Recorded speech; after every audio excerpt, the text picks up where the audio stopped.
All right. Good morning, everyone. And thank you so much for making the time to attend Building a Stronger Board this morning. I'm Christine Deska, for those of you who haven't met me yet, and I'm joined by my co-presenter. Axton, Board Strong. So Barbara and I. Here. Yeah. Thanks, Barbara. Barbara and I have worked together in the past. So when we were talking about, how best to utilize this time, it was easy for us, almost too easy to come up with the content to fill the time. So our biggest challenge this morning is really figuring out how to get you the most helpful information during this short 45 minutes that we have this morning. So once again, I'm Christine Deska, I'm president of Nonprofit Sector Strategies, and I'll let my co-presenter Barbara introduce herself. I'm Barbara Paxton. I'm the director of Board Strong. We do governance, consulting, recruitment, etc. And it's nice to be here and see a few friends in the participants. Hi, Kim. Awesome. All right. Thanks again for joining us. We know how packed your schedules are. We know you're wearing multiple hats. We know you have a lot of choices of where you could be getting your resources right now. So we really are appreciative that you're spending your 45 minutes this morning with us. And so when Barbara and I talked, how can we best utilize this time, we came up with the 3 following buckets. So we're going to kind of section this out into thirds. We're going to dig into number 1, strategic recruitment, number 2, conveying expectations, and number 3, ongoing engagement, all as it relates to how can we all build the strongest, most strategic board for our organizations. So to kick this off, we're going to hit you with several poll questions, it turns out, all at once, because Zoom wants to give them all. So I'm going to ask Kelly to launch these poll questions. We've got 4. So please take a minute and zip through these poll questions, if you would. It will help Barbara and I greatly really see who's on the session this morning and how we can really tailor our answers and our resource sharing and everything to meet your needs. Okay. All right, thanks so much for giving us that feedback. It really does help, and that's a great segue. So Barbara and I are going to alternate who's asking who questions, keep it conversational. She lives and breathes this stuff. I had the pleasure of conducting a board retreat alongside Barbara a few months ago, and I'm just so excited to have her by my side today. So strategic recruitment. You're a great team member. We're a good team. You'll see. We are. Right, go for it. So to set the stage, I always say everything should start with your overall strategic goals, and your board composition is no different, right? So to ask Barbara the first question, what would you say to an organization when they're thinking about, when a nonprofit is thinking about, what kind of board do we want? Do we want more members? Do we need more members? Where do we start in this thought process? I often find nonprofits are always looking for more. We need to fill a gap. But let's take a step back. Let's make sure that where we're going ties into our strategic goals. What are your thoughts, Barbara? Yeah, I think that if you think of board development as a cycle rather than a one-off thing, then you need to do it throughout the year.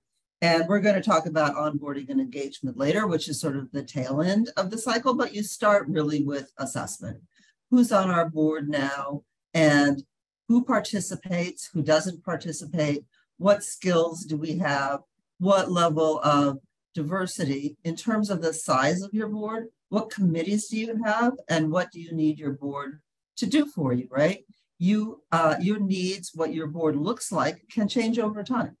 It's if you're thinking about buying a building or launching a capital campaign or creating new programming or opening a satellite somewhere, right? Your board needs change over time. If you were a small grassroots organization where your board members needed to have a lot of time to really roll up their sleeves and help you, and now you're transitioning to a governing organization where you have enough staff to do all of that. All of those things will impact what kind of board you're looking for.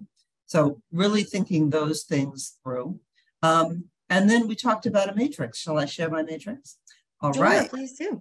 All right. So after you have sort of thought about what do we need, you want to be strategic about it, right? Not just going out and saying, we need more board members, we don't have enough people, some of them don't show up, etc. This is what is a board matrix that we're talking about, the matrix approach. But it really, if you could Google one of these, we'll send it out afterwards. It really is to think through, who do we currently have on our board and who do we need? And remembering, you can see on the left side, there's all sorts of characteristics about who's willing to make a personal financial contribution. What are their skills and experience, right? And then you have on the right side, what's your communication style, but also let's think through, our diversity in terms of race or gender or age. And you should modify these to meet your needs, right? So really thinking through who do we need on our board? And then being systematic and strategic about it, because it is too easy to sort of say, let's just go find people. And it's also a trap. So let's say you've answered that matrix. You want to pull it together into something that might look like this. So really thinking about not only who do we have, but what's a critical need? What would we like? And then thinking through nominating strategies. Because, if you say to your board, who do you know? They're just as likely to say no one as anything else that they might say. So really thinking through, okay, we need to we're going to buy a building. We need to find a real estate attorney. Targeting that, who knows someone who might know someone who knows people who are attorneys in real estate, will make it much more likely that you could find that person than just throwing it out there. Who knows people? Yes. The more specific the ask, the more effective. I would just reflect on a couple of things Barbara pointed out. And it is exciting for us to hear that 82% said that you had not heard of a matrix before. Whether you have a consultant facilitate this type of discussion or someone in-house, this is a really effective way to assess your representation based on your critical needs, as Barbara said. And she also emphasized that this evolves over time as your organization grows and changes. So it's not a one-off discussion. And I will also say, as we do board development action planning, what is so fun to see is when, a group gets together and these specific needs are pinpointed, like Barbara just gave a great example. And sure enough, there is a contact, whether it's a direct contact of an existing board member or a contact through a partnership, but there's a way to strategically then target who you might want to ask to join your organization, as opposed to the haphazardly, oh, this person could be a great fit, they have resources or they have a one-off. But when you do this in a holistic or comprehensive manner, it can be so much more beneficial and efficient for your organization. What else would you like to say about the matrix process, Barbara? Well, yeah, give us some other tips. I think when you do it, you do want to think about like, what is an urgent need, not because using an approach like this, you can like check a bunch of boxes, but you really want to focus on like, what do we need? What is our organization need? And you also want to think about that question of diversity. A bunch of you talked about diversity, but think about what do we mean by that, right? Because it's not just racial or ethnic or age. Like, what are people's skills? What are their backgrounds? What do we need from people? Age, I think, is an important one as well. So thinking that through, and just lost my train of thought there for a second, but and then thinking through, like, again, who's on our board now? I think we'll talk a little bit more about assessment later, but what you don't want to do is bring people into a board where they're not modeling good board practices. Yeah. And also think about, when you use that matrix, you want people, especially if you're targeting diversity in terms of people's race, ethnicity, age, etc.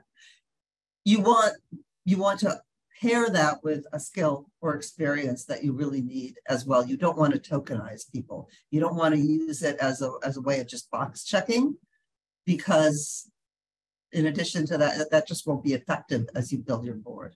Right. It will ring hollow. The most important thing is tie into the mission and your impact in your organization first and foremost, always.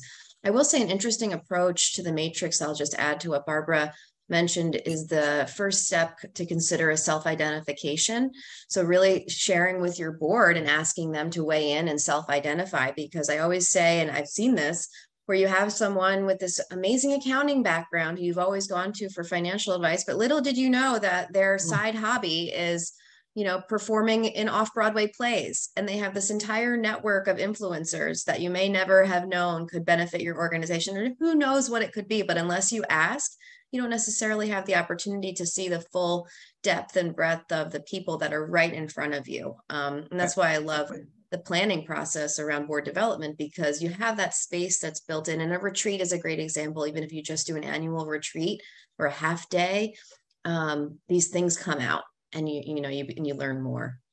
Right. Barbara, anything else you want to mention about strategic recruitment? Not really. I mean, I think I'll just follow up on what you mentioned. It's like getting a group together and brainstorming is really a lot more effective than, saying to people, go to your own corners and try and figure out who you know.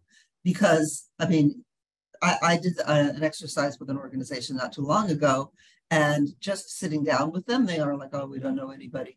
But sitting down with them all in a room, we had 5 board prospects identified by the end of the conversation, because they were building off of each other. They knew who people knew. They were thinking, this person would be great, but we don't know. I don't know them. Well, I do. I know someone who knows them. Yeah.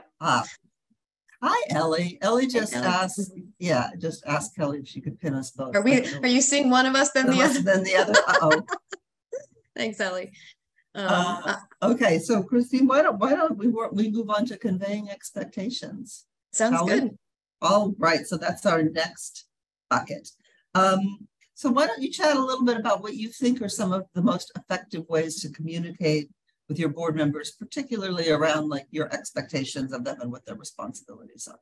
Sure. I know we have one of our favorite lawyers, Judy, on the call, so I will not call this an agreement. I will call this a checklist. I will call this a centralized document. But it's really important to have that roles and responsibilities document that you come together as a group and utilize. Now, there are many ways you can utilize a document like this. This is, again, as your organization evolves, it's something that you should revisit. So this should include items such as, I have served as an ambassador for my nonprofit organization over the past year.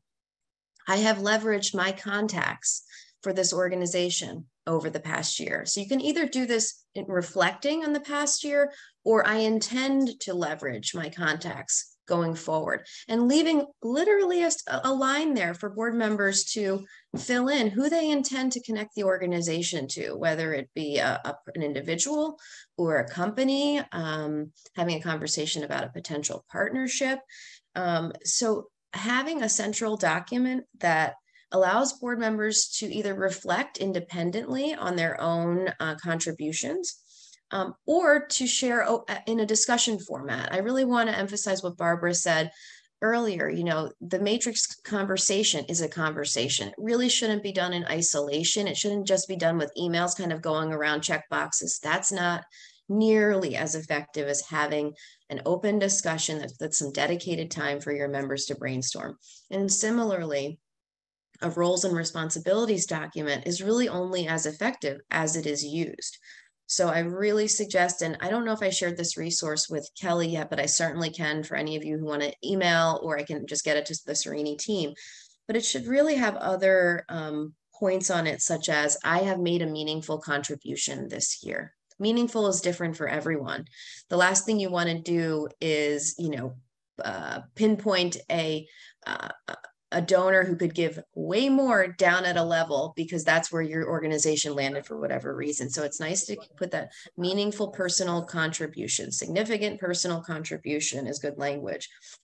Furthermore, you could include things such as I have participated in, and you could list your top 3 fundraising events for the year and the dates, right? Really having it top of mind, and hopefully reinforced in another central location like a board portal where your members have these events calendared and integrated so that they're not going to miss your most important events that really showcase your mission work. Or I have attended X number of board meetings per year, right? Really keeping it top of mind and consistently pointing to this document as you go throughout the year in your meetings. Let's all take a moment and look at our checklist. How are we doing, right? It's human nature to lose track of these things. If we only check it even once a year, it's not as effective, but it's a nice little guidepost for board engagement. Yeah, I think that's great. I agree. I think I would add is to make sure that you share that with board members that you're recruiting before they even get on board. Because too often, I think we try to, because when we really want someone on our board, we tend to try and minimize, like, that's not that much time. Nah, not that much money. And then when they get on board, we're surprised that they don't know that we actually didn't mean that, or that we were downplayed, right? Like, oh, what? You work for this company? Well, we expected that you would buy a table at our gala, right? You have to communicate. I think you have to communicate that stuff up front, otherwise everybody's going to be disappointed. Really. Absolutely. Yeah, exactly. Exactly. And then what do you think about when people come up short on that list, Christine? How do we proceed? So there's a number of ways you can proceed. I mean, you can, the peer pressure element really works, right? It tends to work organically, honestly, right? If you have a board of 15 and 12 of 15 have contributed, for example, simply by referencing that and applauding those who have given will tend to pressure the others to give in some fashion, right? The 100% participation metric is really important. And then you can talk about, look, that's the reason why we have term end dates as well. And it's certainly a conversation to be had that if there's an ongoing active checklist that really conveys the accurate expectations and those are not being met, it's an honest conversation at that point. And it actually makes it easier to say, we appreciate your service and many of the things that you're contributing. However, here's, really where we are with our expectations and how we're really not in alignment. And this opens up the conversation for transition opportunities, right? Are there other ways a board member could move into a different volunteer role? Have you structured out a youth board that feeds into your larger board, or your traditional board that feeds into an advisory board, or other types of volunteer structures? So, having that kind of active expectations document makes those conversations more feasible and less intimidating all around. I also wanted to say, though, Barbara referenced onboarding and the importance of really getting this type of information in front of a prospective board member at that point, because this is no different than any other relationship in our lives.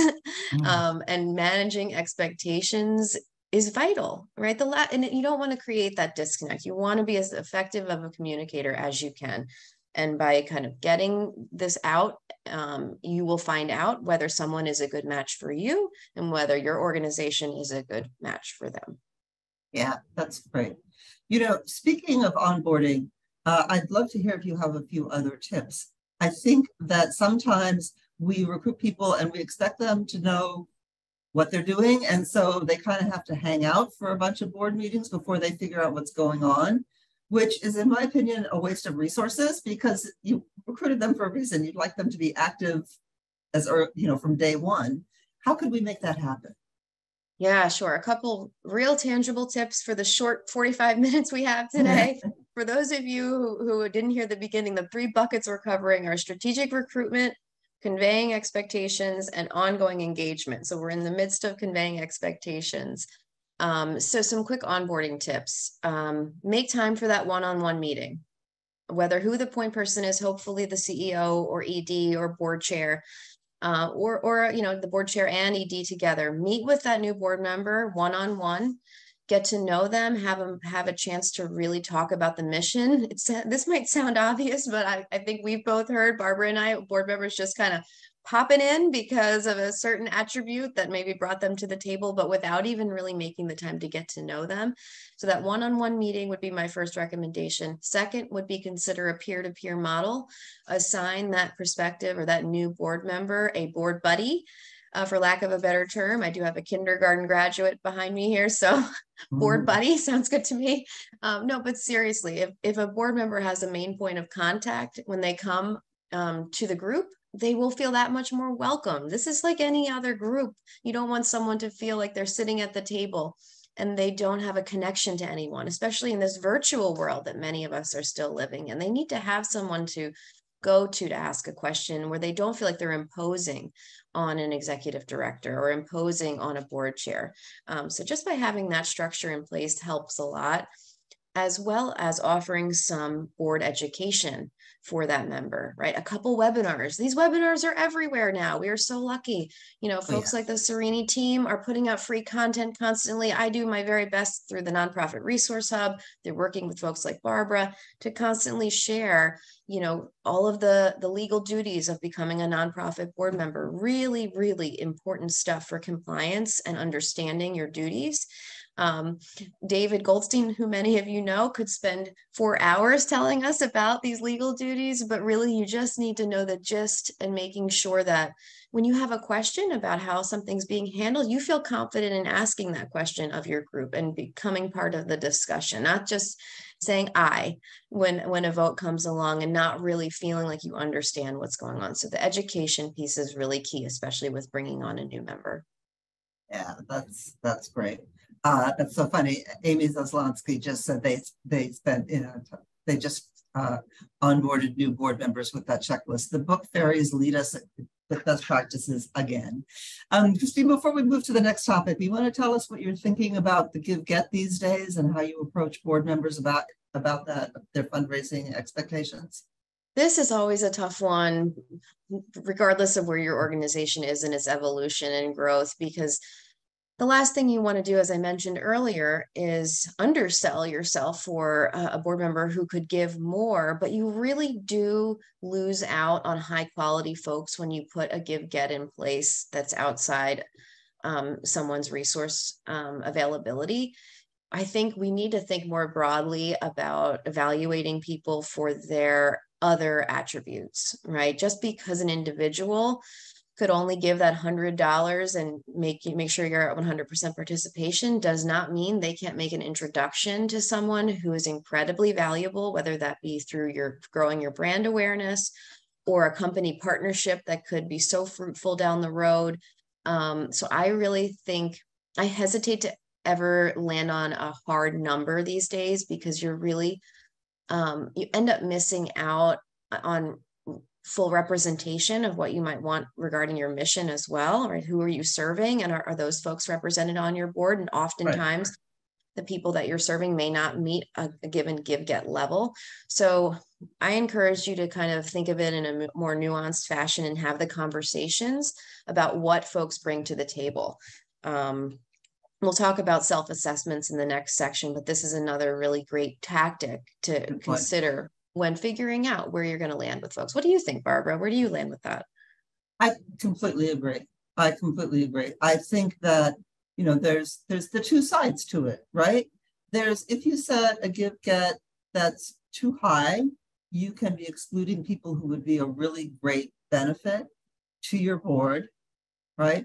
The other side is you often get people who it really they can't make it. Things come up, etc. And unless your board budget is a huge part of your budget, you spend a lot of time chasing people and making them feel guilty about not making their give-gets, which is, not, we'll talk about engagement later, but that's not a good board engagement strategy.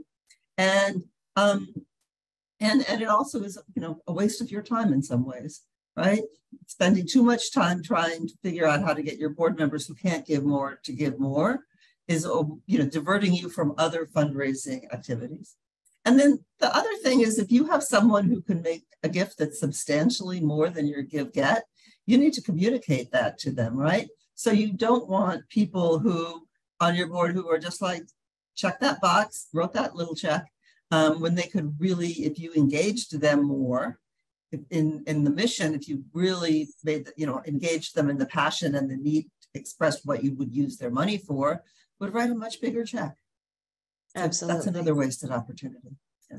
Ken said give and get in the chat. I completely agree. Yes. If you think of it that way, you give what you can. And Sean, absolutely, 100% participation is vital, but that doesn't mean that someone who can literally just give the $25 and then connect you in other ways and be valuable in other ways should be discounted. But yeah, if you view it in the give and get, then that frame of mind really lends itself to better board engagement. Yeah, I agree. Should we go to the bucket 3? Yes, Oh let's my do gosh, I that. wrote 10:17 down on my sheet here, you guys. This is a tight time frame. Ken only gave us 45 minutes. We're doing the best that we can. So our three buckets, we're doing strategic recruitment, conveying expectations, and now we're going into ongoing engagement. So I get to ask Barbara more questions now. So my first question, this is a big one, right? This is a struggle all year round for most of us, but there are tangible ways that really can change the tide. So Barbara, how can we foster board member engagement? What comes to mind for you for tips for the group listening this morning?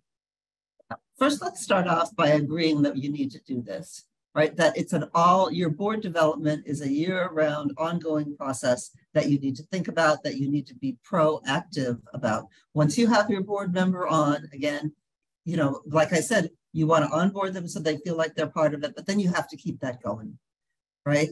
Because people will feel, especially in this era where we're doing so much remotely, people will feel disengaged. And one of the ways that we really keep our board members, in addition to having a great mission and doing great work, is to make sure that they like the people that they're serving with, that they know the people that they're serving with. So thinking about activities to do that, I think is critical, especially where we are now. And then critically also keeping them connected to your mission. Which isn't always easy if you have people who work and you have like school-based programs or just, I think that you want to keep front of mind that your board members may care about your mission, but you need to make sure that they have ongoing knowledge about what you actually do so that they can be passionate about it. So, do take some time at board meetings to talk about some success, some accomplishments, and, a story about what you've done, about a client that's succeeded, about a kid who's improved their grade level. All of those things really bring people together. Another easy way to foster engagement is to make sure your board meetings are short, are tight and crisp, and don't run on, and that you keep to the agenda, right?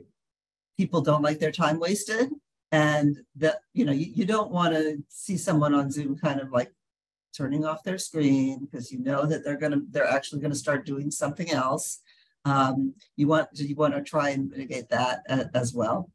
And then I think obviously if you can do a few social events during the year, just what the heck, get people together for lunch or cocktails or do a tour of one of your programs. I think in the before days, before we used to think, well, we have to do something very formal where all of our board members are available and it has to be really well planned. Well, you have board members now who live in San Diego. So that's not going to happen. Just pick a date, do something, and understand that not all your board members are going to make it, but the ones that can are going to appreciate that you made the effort. So I think those are sort of my top tips off the top. Have I forgotten anything? Well, I was just going to mention a couple tactics to get your take on them. Some things that I've seen work really well are sort of a rhythm of self-assessments and really considering that tactic to allow board members to reflect on their own participation and then getting that anonymous data to really kind of dig into, a lot of times what I see come out of a self-assessment, for example, would be, I joined the board with the intention of sharing XYZ skill sets with the organization. Okay, great. Well, what were those skill sets, right? Did you follow through on that? So something like that. We talked a little bit earlier about having a board retreat as a best practice. That is more formal, but I think it serves the purpose, yes, right? That absolutely. You're talking about, though, that bonding and that connecting piece. Right. Let's see, I guess also just having a central location so members know where to find the information that they're looking for always, so that they're not feeling disconnected in terms of being prepared and having the meeting minutes or any related information. But I think what was most important, what that Barbara mentioned, is really exposing board members to your mission and whatever, depending on your mission. This is very much dependent on what it is that you do and how your board members could best experience it. But thinking, are we really reaching out and allowing board members, a window in? I did a session recently and a board member shared that her most rewarding day of the year was delivering a box of needed items to a family in need. because they were starting in a new apartment, and that was part of what they do. And she remembered that day vividly, and that kind of energized her service. Fantastic. That's fantastic. Yeah. Well, I think that's another great thing. Put your board members to work, the ones that do want to work. So having them engage in volunteer activities, if you have them, is really wonderful. Also, if you have committees, make sure all of your board members are on one, and then make sure that they work, right?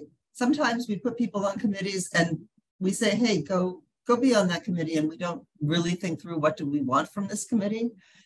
Make sure that they have goals and objectives, so that your board members can really feel like they're working for your organization on a volunteer basis, that they're again contributing to the mission, right? Whether it's fundraising, whether it's on a program committee, establishing metrics, or running your social media, that sort of thing will connect them to the mission and to their board service. Without question. And you just reminded me, Barbara, that I neglected to say that on that roles and responsibilities document should absolutely be, I will or I am serving on insert committee name, right? Upon onboarding, that additional point of engagement is critical, and it helps kind of join the board member with another subset of the board through committee service, and will immediately elevate their engagement because they'll have more interaction with their fellow board members. So I neglected to mention that earlier, but it's really, really essential.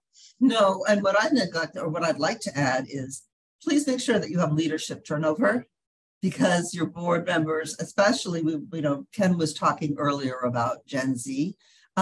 People are joining your boards not only to further your mission, but sometimes because they would like to gain some skills that will be useful to them in their careers, or have some visibility in the place that they work.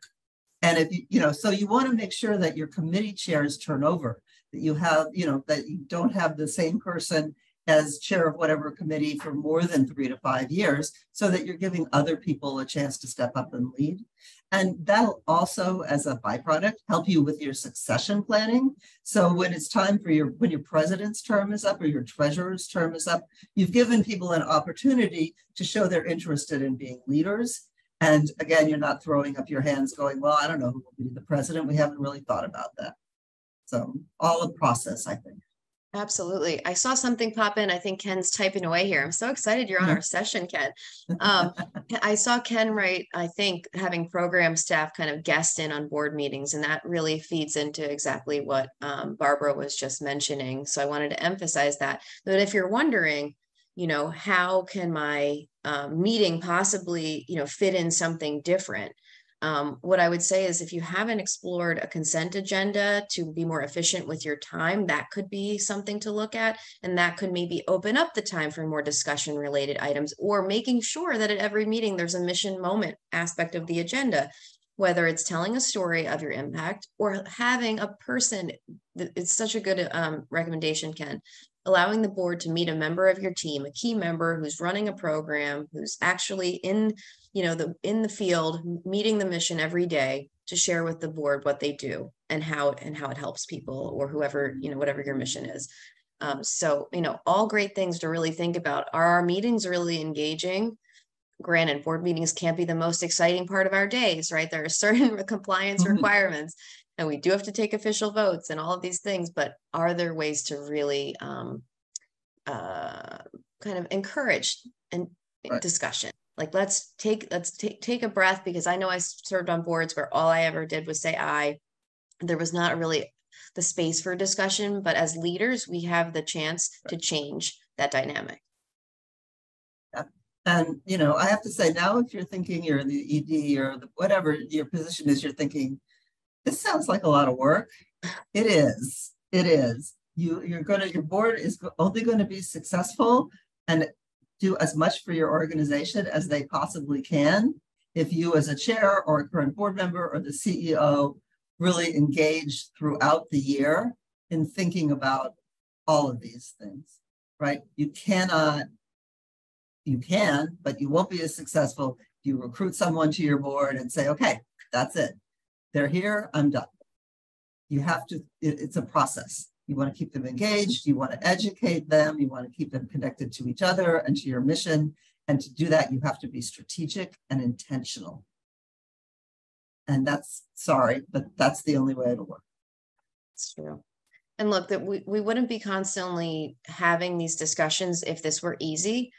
We understand at the core challenge here is capacity. And that's why folks like Barbara and I continue to help organizations all the time, because not every nonprofit has a full in-house HR department that could also handle their board vetting process, right? Many don't have a vetting.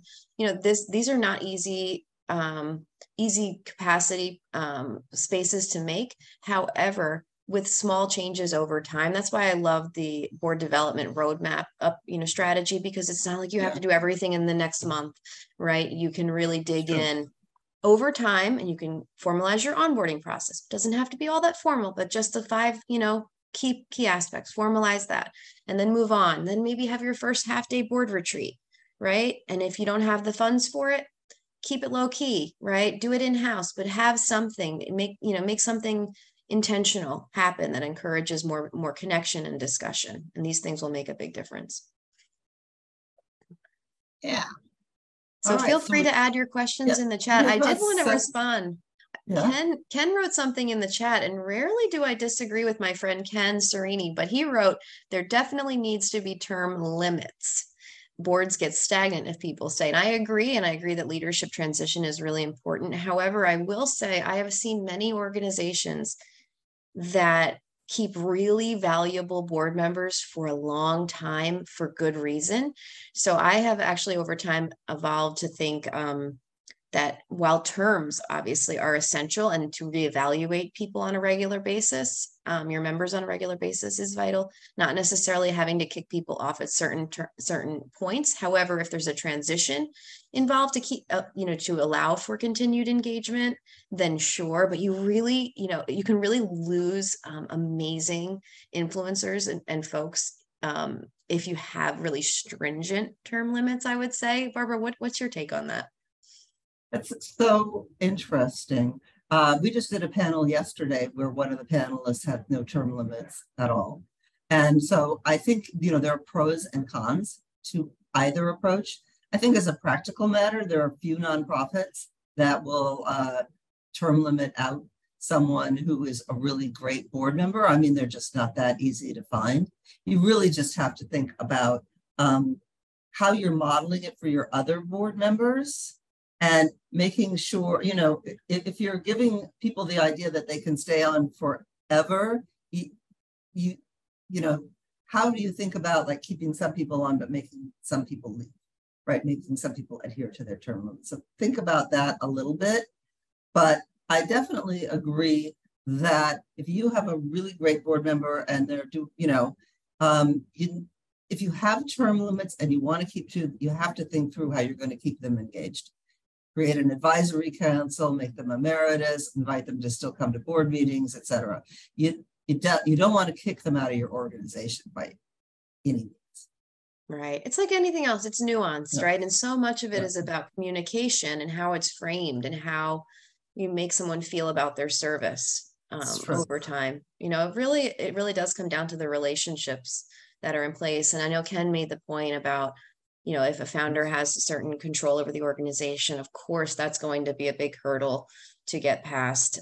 We see that often. But hopefully, having the roles and responsibilities document we talked about starting there can really make, change the tide if that's a challenge that you're facing. Right. So there's a question in there about whether a board should be more of a governance or a working board. And I kind of want to address that because those are terms that we use that I don't like to use. I think all boards are working boards to the extent that you want them to show up, be strategic, exercise oversight, be on your committees, etc.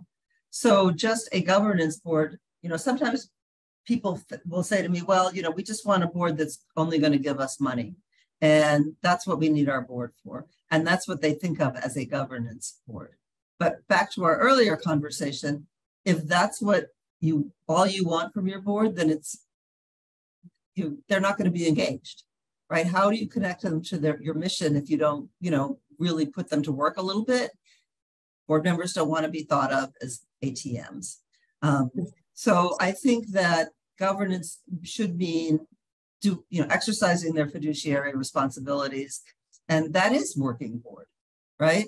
So I think you should, that's why I don't really like those terms. Now, obviously, if you're an all volunteer organization, then you want to think about, well, we have a board that also does the work day to day.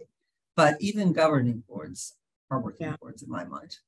It's nuanced. Again, I would really encourage everyone, if you haven't asked your board members the question, what did you hope to gain from your board service here? That's a good point. Right? You would be surprised what you hear. It could be, I really want to be associated with this mission. If someone's honest enough to say they really want this to add a feather in their cap, or it could be they feel so passionately about your mission, they want to actually get involved in some way. It could be they have the resources. You don't know what you're going to get until you ask that question.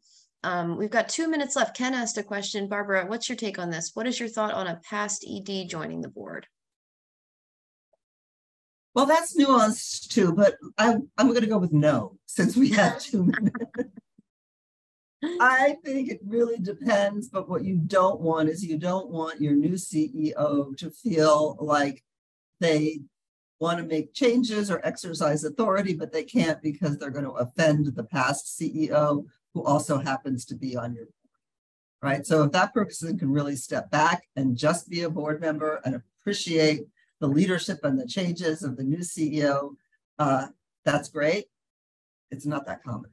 Does that make sense? It comes down to the personalities. It can work really, it can be a real asset if the person is willing to accept and embrace their new role, and they understand that they are no longer the active leader, the present leader.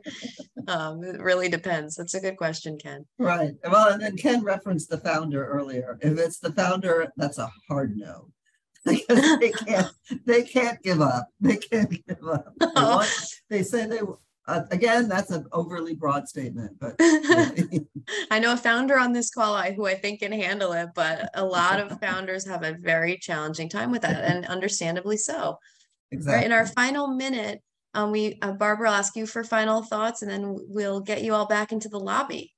This is great. It's been a lot of fun, Christine. I'm glad we've done this. Thank you all who are on the line for your great comments and questions. And I guess my final thought is we put our contact information in the chat. So reach out if you have questions or want more info. Christine, I would just same thing. We're here because we love providing resources and pointing you all the resources that are out there. We started out by saying, make sure your board development goals are in line with your overall strategic goals. So I just want to emphasize that. Think of it holistically, because it all ties together. And so we thank you for spending some time with us this morning, and we hope to hear from you. Have a great rest of your time with the Cerini team. Enjoy, everybody. Thanks. See you in the next session.